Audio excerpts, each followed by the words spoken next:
Welcome back to another episode of the ChoZen Full Moon Astrology. I'm super happy to be here with you in the Bay of Turtles at sunset here in Honolulu.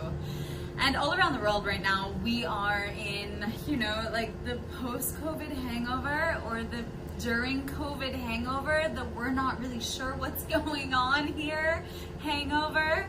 And thankfully, as we got through all of the Cancer stuff that happened throughout the past, 6 to 8 weeks, we enter into Leo season. And Leo season, where the sun is transiting the lion, or nearby the lion in the sky, we come to a place of love, of open celebration, of expansiveness, right? Of fun, of joy, of creativity, making it up as we go along, doing it just for the fun of it. And so if you've noticed a little more space in your schedule or your room or your relationships to like stretch out and kind of be more exploratory, that's what Leo season feels like, especially the change from Cancer to Leo will bring us there.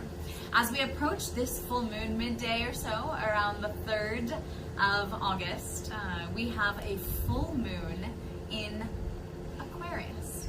Now Aquarius, which is opposing Leo in the sky, as we always have, the full moon is on the opposite side, and with that full illumination of the moon, as we've learned every month, the water in our body rises just like the water and the tides and the sea will rise, and things tend to get a little bit heated.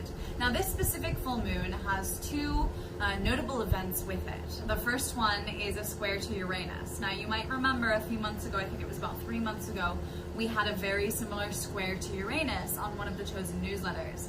Now this planet of Uranus is very similar to Aquarius. So the full moon in Aquarius is all about radical change. It's all about revolution. It's all about the higher consciousness, sometimes about like deep states of meditation where you like bypass the craziness of the world in which we're living. And so really invite yourself into some of these spaces. Perhaps organize not necessarily ceremonies, but experiences. And so that if that is a psychedelic experience, if that is like a clarity breathwork experience, anything that's going to bring you up to a bigger picture perspective, higher level of awareness, that point of view is needed for you to make massive change in your life.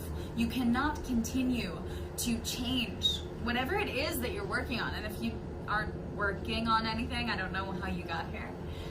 Because all of us are in this rapid time of evolution. That's what this is all about. Coming up as well in August, specifically exact August 8th, is this great astrological phenomenon people talk about. You'll hear about it in your Facebook feed, I'm sure. It's called Lionsgate.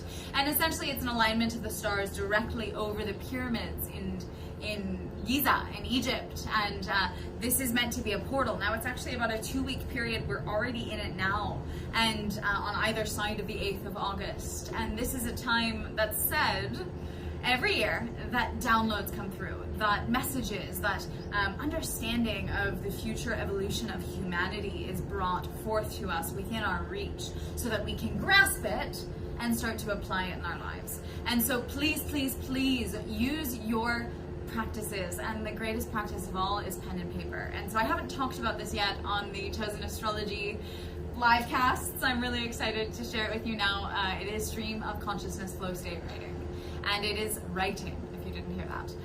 It is something that is so worth paying attention to, as simple as it seems. It is something that takes practice, and I know you might be like, I've been writing since I was in 3rd grade.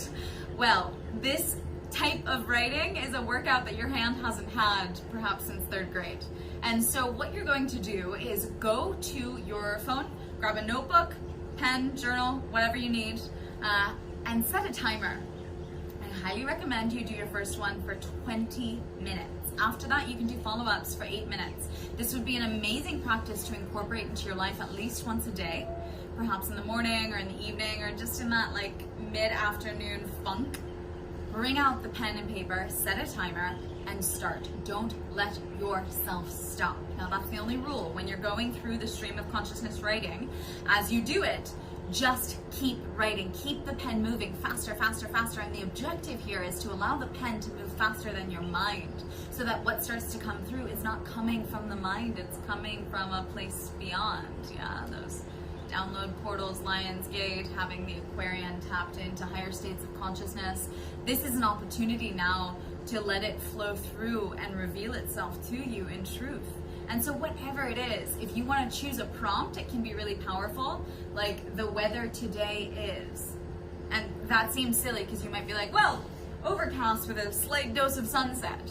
But what you're going to bring out from within you is perhaps your inner storm forecast. So that's actually the prompt I want to give you for the first one. So as soon as you stop watching this beautiful live stream, or you can even pause it and go ahead and do your writing now. See what comes out. You'll start to learn about the climate inside.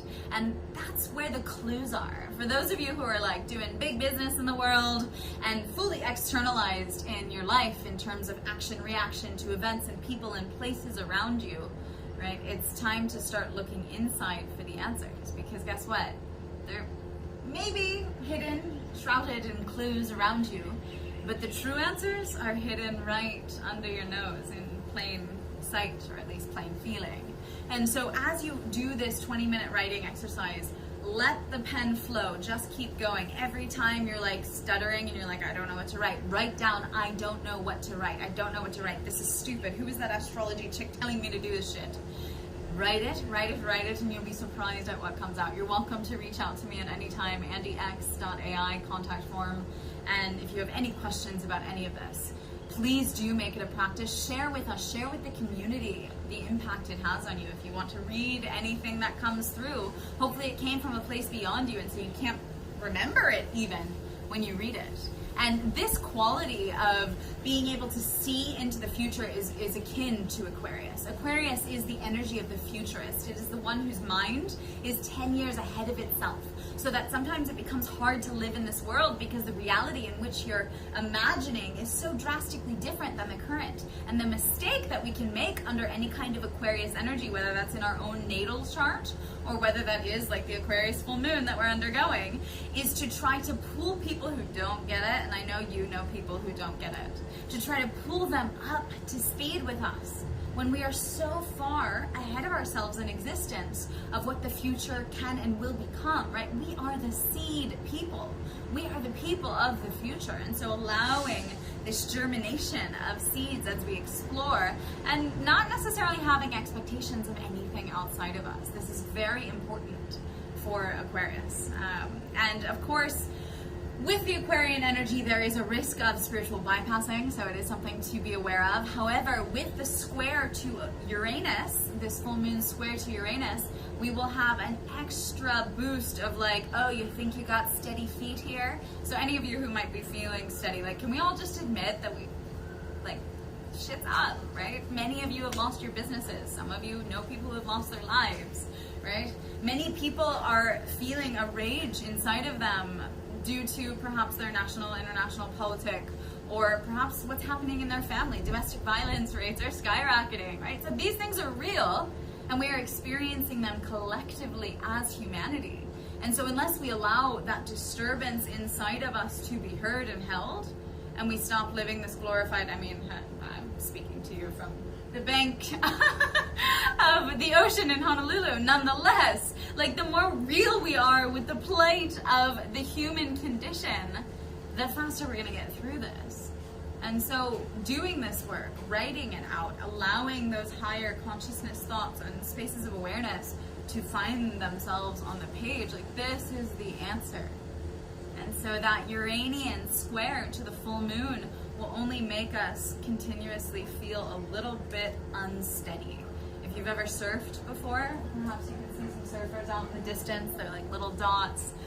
A surfboard will go like this until you just relax on it, right? A rip current comes and tries to take you out into the ocean. If you fight it, you'll probably drown. So the only choice at a time like this is to go with the flow. As I've been saying, planning is obsolete. right? There is no chance to get in and say, my will wants this, this is what will happen. No, we are learning how to listen. This human species is in an upgrade. And so as you really allow that truth to come personal in your own life, please remember that now is that Lionsgate, now is that portal, now is that time where you can allow the messages to come through. And if that sounds really like cheesy and far out and psychic energy and not for you, you know, the things that are for you probably now are different. Remember, humanity is upgrading, we're evolving, and that includes you, my love. So try something different on this full moon. The Aquarius energy is the eccentric. It's the one that doesn't fit into the box. It's the one that is that free electron doing what it wants. And so in this Leo season, as you're coming back to life after several months of housebound quarantine, allow yourself to try new things. That's what's being asked of you. Remember to go with the flow. Remember that planning's obsolete. And remember that all the answers are inside. Sometimes you just gotta write them out. I'll see you next month.